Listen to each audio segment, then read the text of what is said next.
So, today we have quite an interesting task. We are analyzing an image that looks like either a coat of arms or an emblem. There are a lot of symbols and details.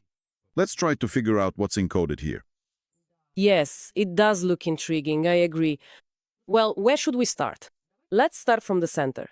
Look, a dark green shield with a large golden letter M on it, and right above it, a golden globe of the same color. Well, that's unusual. A shield is about protection, right? Is that so? That's right. A shield is a classic symbol of protection, of some kind of identity. But the prominent M and the distinctive globe, perhaps, it's some kind of, I don't really know, an international organization with a name that clearly starts with M. Very likely. The globe above the letter M is almost certainly a reference to global reach, some kind of international affairs or ambitions. The M itself, of course, doesn't give away the secret.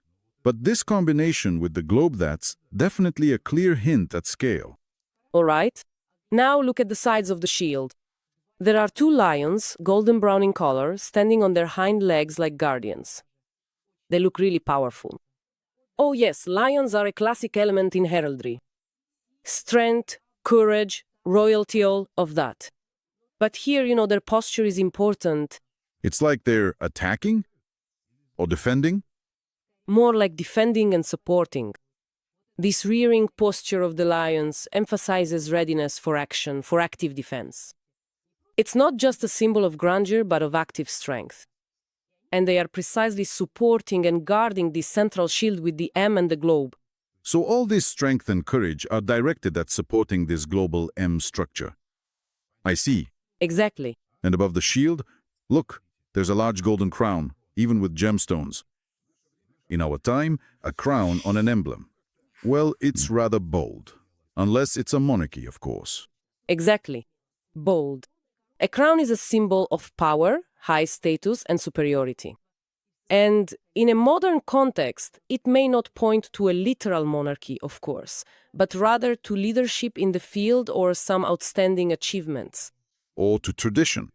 Maybe to historical roots? Yes, that's quite possible. To a desire to emphasize some kind of continuity, a sense of history. Despite this global focus with the globe, it creates an interesting, sort of tension between the traditional symbol of power and the modern symbol of globalization. Speaking of roots, there are clearly two distinct flags visible directly behind the prominent shield. Yeah. And those are the flags of Germany. Black, red, and gold. There's no doubt about it, it's a direct reference.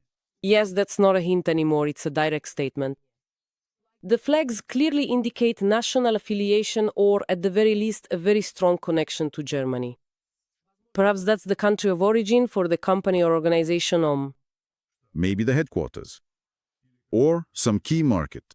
It's quite possible even with all the global reach, this German connection is clearly emphasized. And the last element at the bottom, on the white ribbon, is the motto. It simply and clearly says, as it is. One for all and all for one. Yes, a familiar phrase, and it sounds very powerful. A very telling motto, right? A classic from The Three Musketeers. It emphasizes unity, solidarity, this collective strength and mutual support. This fits perfectly into the overall picture. The lions as protectors, the idea of a powerful structure. The motto speaks to the cohesion within this organization. So let's try to put it all together. What do we have so far? There is some mysterious structure called M, clearly on an international level. The globe points to that. Yeah. There are powerful lion protectors symbolizing strength and readiness to act. There's a crown, a symbol of status, authority, and possibly tradition. Right. There's a very clear German connection through the flags. Exactly. And all of this is bound together by the motto about unity and mutual support. One for all and all for one. That's right.